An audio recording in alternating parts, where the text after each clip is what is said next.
Bonjour à tous, bienvenue dans cette nouvelle vidéo que je voulais faire absolument rapidement parce que vous avez été plusieurs à me dire que vous vouliez investir dans l'immobilier, dans des SCPI et je tenais à vous dire que là il était plutôt urgent d'attendre, de ne pas investir tout de suite et je vais vous expliquer pourquoi dans cette vidéo. Donc là où je fais cette vidéo, on est en mai 2023 et le marché immobilier a commencé à se retourner et on a clairement une baisse assez franche qui est en train de commencer. Donc dans cette vidéo, je vais vous expliquer pourquoi est-ce qu'on a cette baisse, surtout quelles sont les conséquences pour nous en tant qu'investisseurs. Et je vous dirai aussi ce que moi je fais de mon côté sur mes investissements. Et petit spoiler, en fait, je viens de vendre un de mes biens immobiliers. Voilà, je vous en parle sur la fin de la vidéo. Alors d'abord, la baisse. Pourquoi est-ce que je fais cette vidéo? Parce que on a vécu depuis 10 ans quasiment une hausse vraiment continue de l'immobilier. Donc on a du mal à imaginer qu'un retournement est possible. Mais la dernière fois, en regardant l'évolution des prix de l'immobilier aux États-Unis, en Europe, donc par exemple France, Allemagne, on constate en fait un ralentissement partout et une inflexion assez nette quand on regarde sur les courbes de prix de l'immobilier. Et c'est quand même un phénomène qui est assez rare pour être souligné. Ce n'est pas un phénomène qui arrive tous les jours. D'après Meilleur Agent en France, ce n'est pas arrivé depuis 14 ans. Donc, on est vraiment sur un phénomène qui est très important en tant qu'investisseur parce que vous devez du coup regarder, ça ne veut pas forcément dire agir dans la panique, mais vous devez le prendre en compte dans l'évolution de votre patrimoine et surtout dans votre décision d'investissement aujourd'hui. Alors, cette baisse, en fait, elle est assez générale parce qu'elle va concerner à la fois l'immobilier résidentiel, mais aussi l'immobilier de bureaux et commerciaux. Sur le résident, alors, il y a des causes qui sont identiques et puis il y a des causes qui sont plus spécifiques sur chacun des segments. Je vais faire assez rapidement, mais sur l'immobilier résidentiel, je ne vous apprends rien, mais il y a une réduction actuellement de l'offre de crédit et une augmentation des taux, ce qui fait que mécaniquement, il y a moins d'argent qui est disponible pour acheter à crédit. Et donc mécaniquement, ça joue sur le fait qu'il y a moins de demandes. Donc on est en train d'enregistrer de moins en moins de transactions. On serait même en train de parler d'une baisse sur un rythme quasiment de 30%. Donc c'est très significatif, même si on partait, on va dire, de niveaux qui étaient records jusque-là. Sur l'immobilier de bureau, là, il y a des conséquences qui vont être bien sûr liées au marché, comme le résidentiel, mais d'autres plus spécifiques. Aujourd'hui, on est sur des taux de vacances de certains bureaux qui sont très significatifs. À la Défense, on parle aujourd'hui de 15% de taux de vacances, contre 2% par exemple dans le centre de Paris. Et donc, mécaniquement, qu'est-ce que ça veut dire cette baisse? Ça veut dire que vous vous retrouvez avec pour tous les produits qui sont adossés sur l'immobilier, et je pense notamment aux SCPI, sur des produits dont la valeur en fait est en train de baisser. Et on ne le voit pas forcément tout de suite parce que du coup les SCPI elles nous vont changer leur valeur de part en général qu'une fois par an. Donc qu'est-ce qui se passe? C'est quoi le processus? Elles regardent à la fin de l'année où en sont les prix de l'immobilier et puis il y a une règle de calcul qui fait que si ça a évolué d'un certain niveau, ils vont pouvoir décider de réévaluer ou pas le prix de la part, donc soit à la hausse, soit à la baisse. Mais il y a déjà une SCPI qui a déjà baissé la valeur de part de 8% cette année, et donc d'autres pourraient logiquement suivre. Alors pourquoi est-ce que d'autres pourraient suivre? Et c'est là où c'est plus intéressant de regarder qu'est-ce qui va se passer et si cette baisse, en fait, elle peut être soit un simple ralentissement, soit vraiment une baisse plus forte. Et moi, en fait, c'est ce que je pense. Je pense qu'en tout cas, on a un risque, je n'ai pas de boule de cristal, mais je pense qu'on a un vrai risque que la baisse, en fait, s'accélère quelque part. Pourquoi? Parce que je pense qu'il y a quand même un composant un peu psychologique dans cet investissement. C'est que vous avez un certain nombre de personnes qui investissent dans l'immobilier parce que c'était, entre guillemets, une mode. On voyait que chaque année, il y avait des records de collecte, par exemple, sur les SCPI. Et pour certains de ces investisseurs que j'ai rencontrés, on va dire que ce n'était pas forcément un choix très rationnel. Ça apparaissait comme un placement sûr, avec plus de rendement que le livret A ou le fonds d'assurance vie, un rendement régulier. Mais ce qui est en train de se passer, c'est que forcément, dès que vous vous rendez compte que la valeur de votre part de SCPI baisse de 8%, forcément, vu que le rendement que vous attendiez, c'était 4, 5, éventuellement 6%, forcément, ça change la donne et vous vous rendez compte que vous êtes en train de perdre de l'argent. Et en général, psychologiquement, ce qu'on voit, c'est que quand même, quand les gens détiennent des investissements dont la valeur baisse, bah, ils ont tendance à vouloir s'en séparer. C'est humain, parce que ça fait mal d'avoir des investissements qui sont dans le rouge.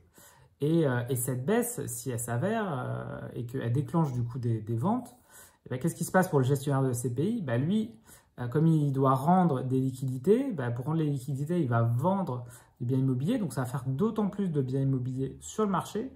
Et cet afflux de biens immobiliers sur le marché, ben, il va entraîner une baisse des prix parce que l'offre va être supérieure à la demande.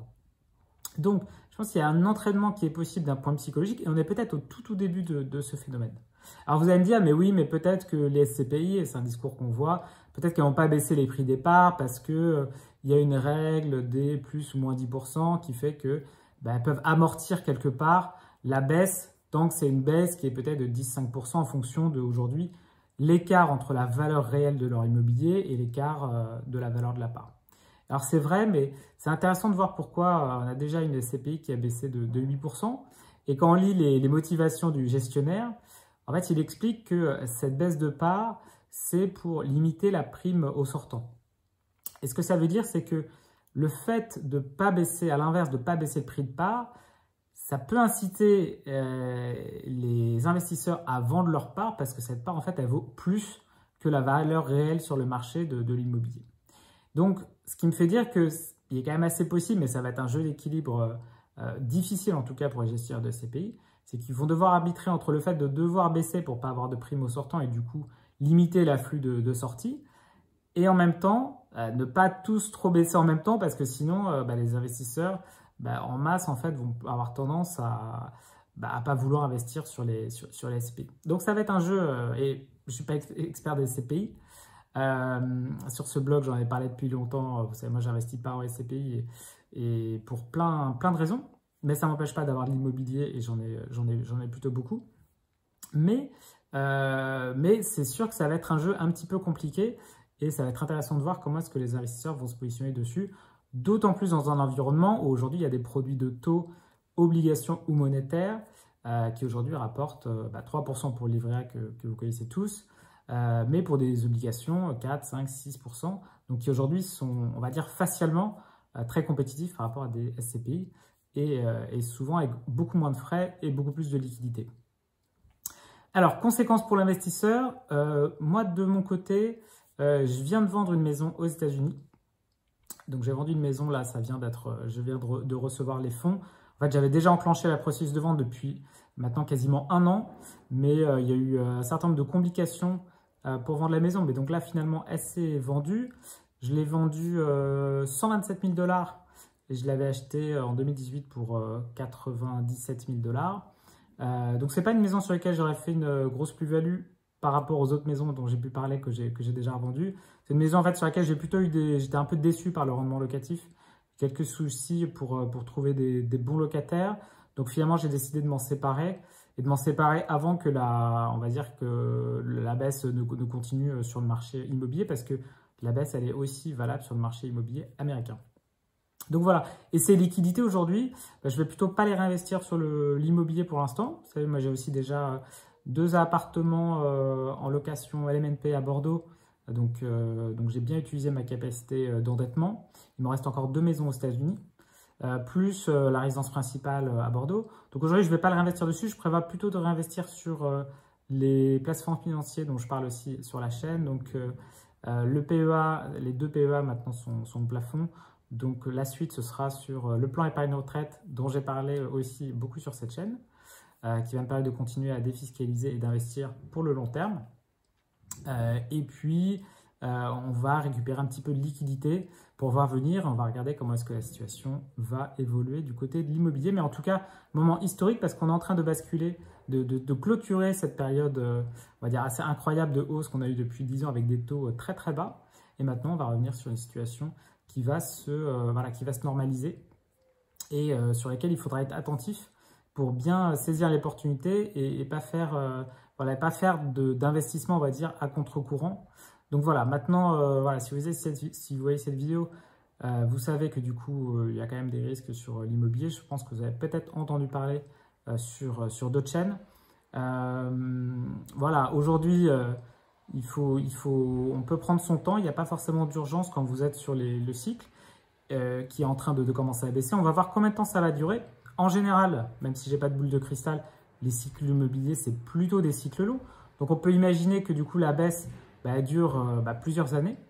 Si je fais le parallèle avec l'immobilier aux États-Unis, en 2018, il avait quand même fallu une baisse de quasiment 4 ans. Hein.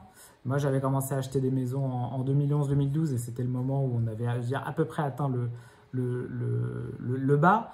Alors, on ne peut pas forcément répliquer parce que le contexte était très différent. Mais voilà, on va voir combien de temps va durer la baisse. Mais à mon avis, on n'est qu'au début et ça pourrait bien se prolonger encore quelques temps, ce qui du coup serait une bonne nouvelle pour pouvoir réinvestir dessus après, une fois que les prix auront baissé. Voilà, c'est tout pour aujourd'hui. Si vous voulez voir le détail des causes de l'immobilier, de ce que j'ai fait, le détail du reporting, je vous invite à aller sur l'article qui est juste sous cette vidéo, dans lequel vous aurez tous les détails. Voilà, n'oubliez pas de vous abonner à la chaîne, de liker cette vidéo et moi je vous dis à très bientôt. Ciao!